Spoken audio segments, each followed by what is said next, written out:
Town Mayor Geordin Hill-Lewis has officially entered the race for federal leader of the Democratic Alliance, and his announcement comes after current leader John Steenhuisen confirmed he will not be seeking re-election at the party's upcoming elective Congress. Hill-Lewis says it's time for the DA to renew itself as it looks towards the next general election. And he joins us now to discuss that vision. Mayor, good morning. Welcome to the program. Appreciate you being with us. So why is this the right moment for you to step forward and lead the Democratic Alliance? Good morning to you. Well, you don't get to pick your moments in life, Iman. You know, John made a decision to step down a few weeks ago, as we all know, or not to step down, to say that he's not standing again. And so that put me in a position where I have to think about, do I want to do it now, or do I want to wait a few years and see if the opportunity comes around again later? But also then you have to accept that it might not ever come around again. And so you don't get to pick your timing in life. When you get an opportunity and you think that you can make a positive contribution and you can move the ball a little bit further upfield, then you got to take it with both hands and run with it. I can appreciate that, and you know the kids say you gotta stay ready so that you don't have to get ready. I mean, my kids are gonna just mince me for that because I probably got it wrong. But the point being that you would have already had to have had a level of mental, psychological, and preparation and ambition to say that if the moment presents itself very quickly, I will be ready. That's right. I mean, I think it's no secret that I've been thinking about this for a long time. I've spoken publicly about that. Journalists have asked me about it going back at least a year. And I always said that I would seriously consider doing it if there was a vacancy, but that I would not stand against John. So when he made the announcement that he would not stand again, then I had to think very quickly about whether I would make myself available, and ultimately decided that now is a good opportunity to do so, and I'm going to go for it. I think it's quite interesting that you use the term, or at least the way that you framed it, your bid as a moment, an opportunity for renewal for the DA. So what exactly needs renewing? I think every time that there's a new leader, there is a renewal, a reinvention, and that the DA is very good at that. We have a Congress religiously every 3 years. We are not one of these parties that has a leader for life or never even bothers to have a Congress. And whenever there is a new leader, that person, he or she, brings something different to the job, brings a bit of their own personality, a bit of their own flavor, and a slightly different vision. Of course, it's exactly the same DA with the same values and principles, but I have set out in that speech what I think the DA needs to do differently in order to grow in the coming national election. All right, so just share some of those things with us. Well, I think it must be absolutely unmistakable and incontrovertible to every South African that the DA is the best in government. We must make it beyond any shadow of doubt that we govern the best in the country and for everyone, that every person in our country, no matter where they live, no matter what their background is, that they benefit from having the DA in government. That's the first and most important thing. That's actually what politics is about. So it would be strange if that wasn't the first and most important thing. Second, we have to, I use this term, closing the gap. We have to close the gap between ourselves and the millions of South Africans who have never voted for us before. And sometimes they feel like we talk at them rather than talk with them. And I think that we have the most remarkable opportunity, the best opportunity we've ever had, to reach out to millions of new voters and say, give the DA a chance. Trust us with your vote once, and let us show you what we can do in government to make everyone's lives better. So closing that gap, I think, is the most important thing. And then I said we have to make sure that in government, where we are in the government of national unity, we distinguish ourselves. We stand up for values, that we don't just become part of this amorphous, indistinguishable government of national unity. And then fourth, I said we have to do so always with a spirit of patriotism, a deep, deep love for our country. This is something I feel very deeply. And I'm alarmed at how much there's a certain strain in our politics, which seems to thrive on decay and decline, and the idea that South Africa is not fixable. We do not believe that. I do not believe that. I love this country, and I know it is fixable, and we can do it. And, it leads then into a question around participation in the GNU and your voice as the party within that configuration. But, the best truth teller, I would say, Geordin, about somebody's future plans or whether they can keep to their promises is what they do in the moment and what their legacy of performance up until this point is. And, as we watch Cape Town, particularly the city of which you are the mayor, and some of the issues in the lived experience of various communities there. I mean, you've seen rent control as a massive issue, questions around affordability, and there's been a lot of criticism.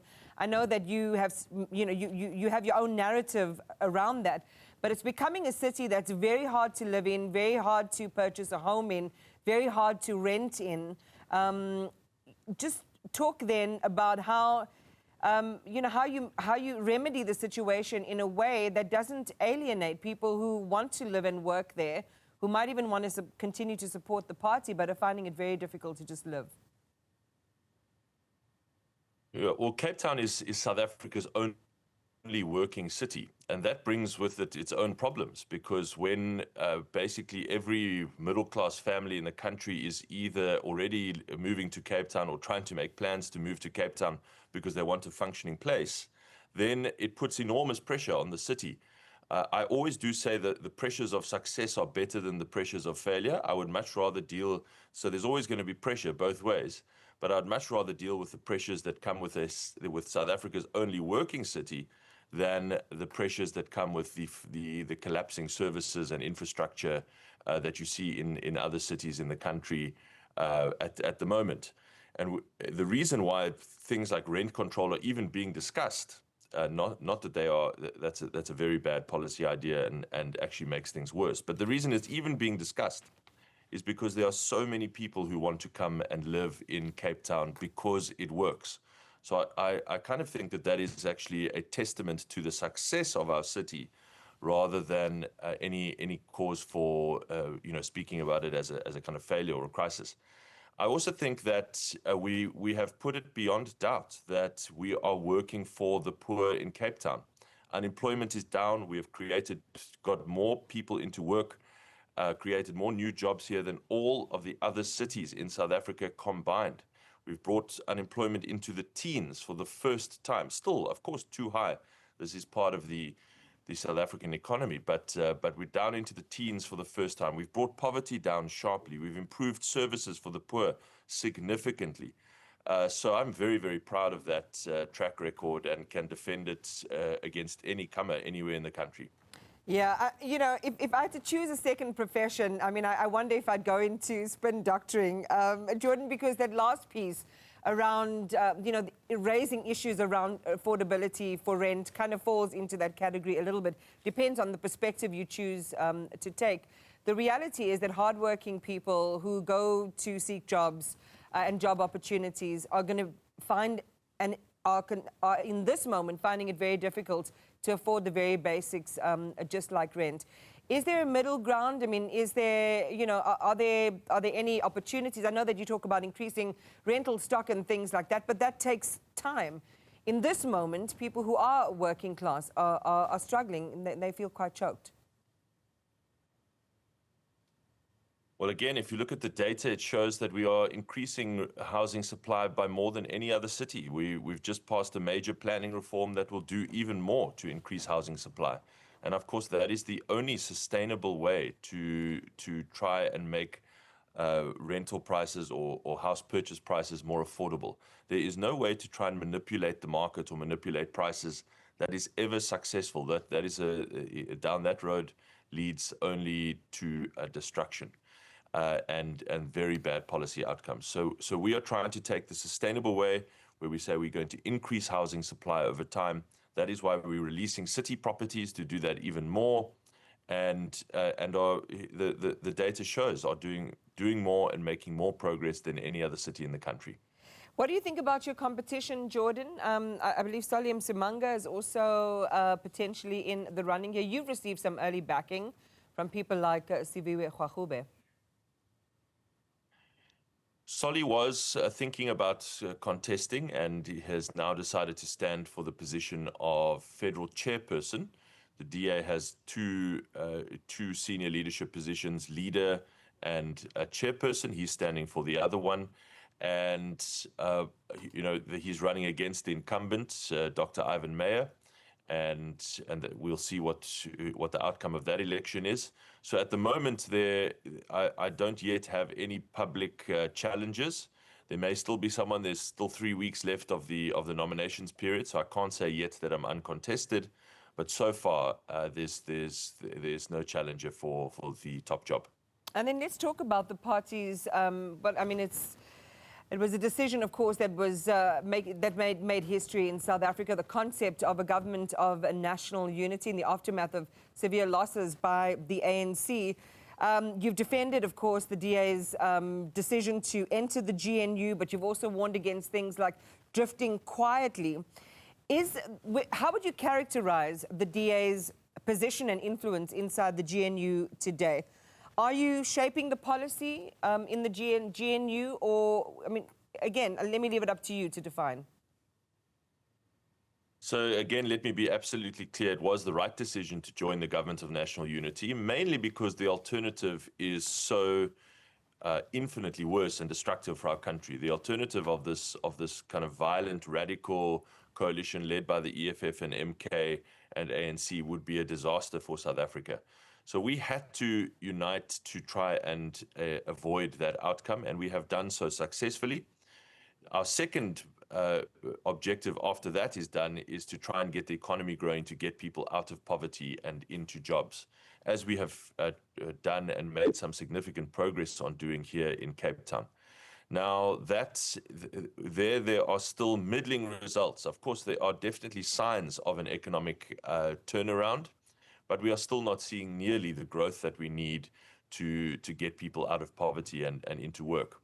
There is a reform agenda which we fully support, but it is moving far too slowly. And so our message is really one of urgency. We need to see much more reform, much faster, more faster. And that, so hopefully we use our position in the GNU to pressurize and get that reform program moving faster. And then we have to make sure that we don't lose our identity in this government. The GNU is obviously a collection of parties. These parties share some things, but there's also significant differences philosophically in our approach to the world, in our approach to what government should and should not be doing. And we have to make sure that the DA tries to influence the direction of the state according to our values, because we firmly believe, and we think that our track record shows that it is our values in government that are the only values that can really fix South Africa. Geordin Hill-Lewis, thanks for your time this morning. We appreciate it, sharing your aspirations and defining your purpose for us. We will wait to see what the next few weeks hold. Thank you again.